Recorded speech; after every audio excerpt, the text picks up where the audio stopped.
I have to do this because this is not I'm speaking. This is the people who want to tell the world what they want to say.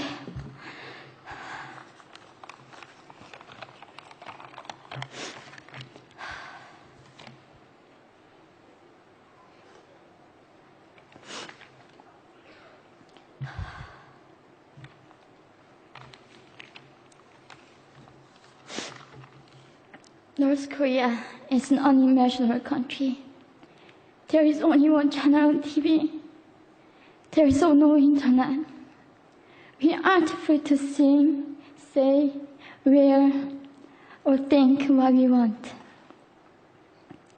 North Korea is the only country in the world that executes people for making unauthorized international phone calls. North Koreans are being terrorized today. When I was growing up in North Korea, I never saw anything about love stories between men and women. No books, no songs, no press, no movies about love stories. There is no Romeo and Juliet. Every story was propaganda to brainwash us about the Kim dictators.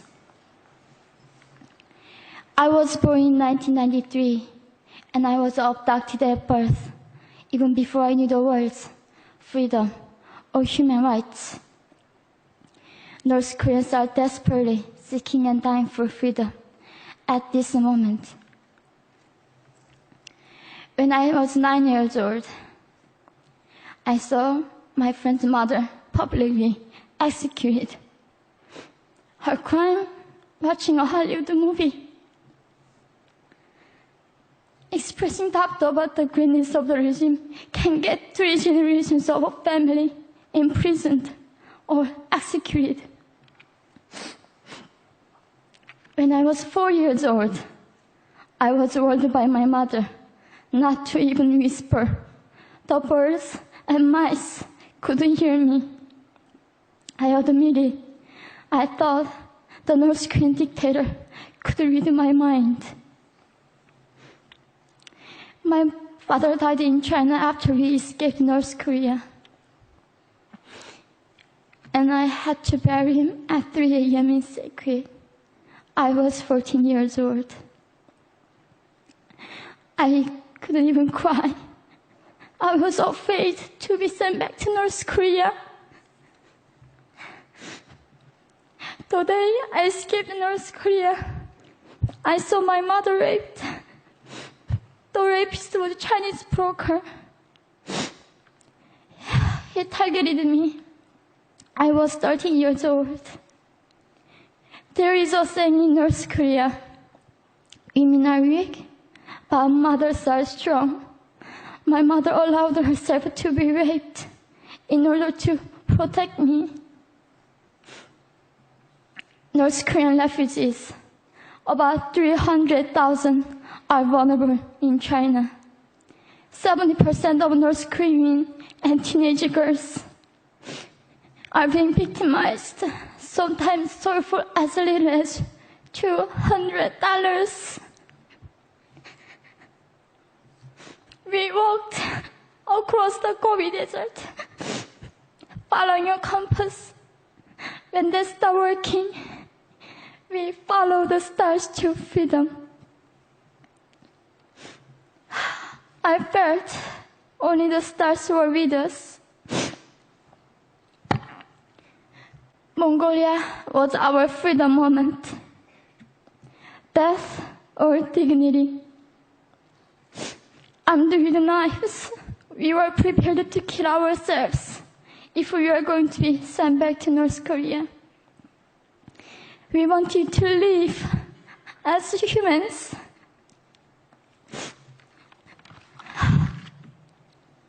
People often ask me, how can we help North Koreans?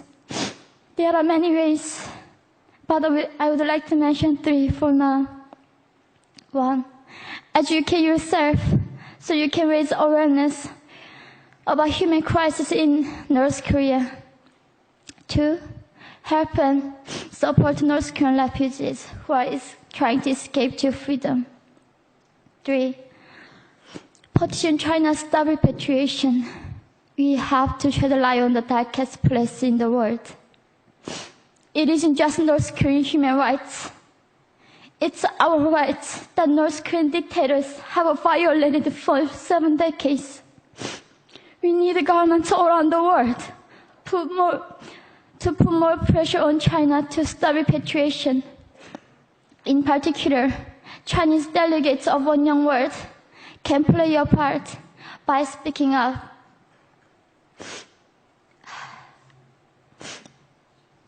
North Korea is indescribable.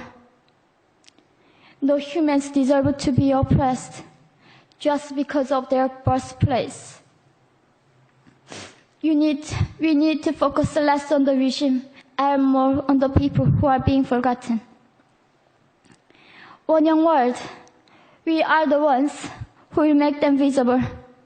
Fellow delegates, please join me as we make this a global movement to free North Koreans.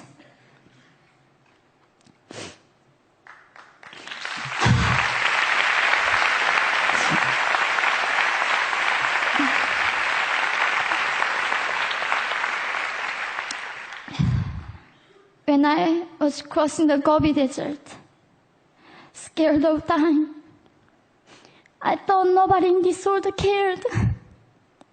It seemed that only the stars were with me. But you have listened to my story. You have cared. Thank you very much.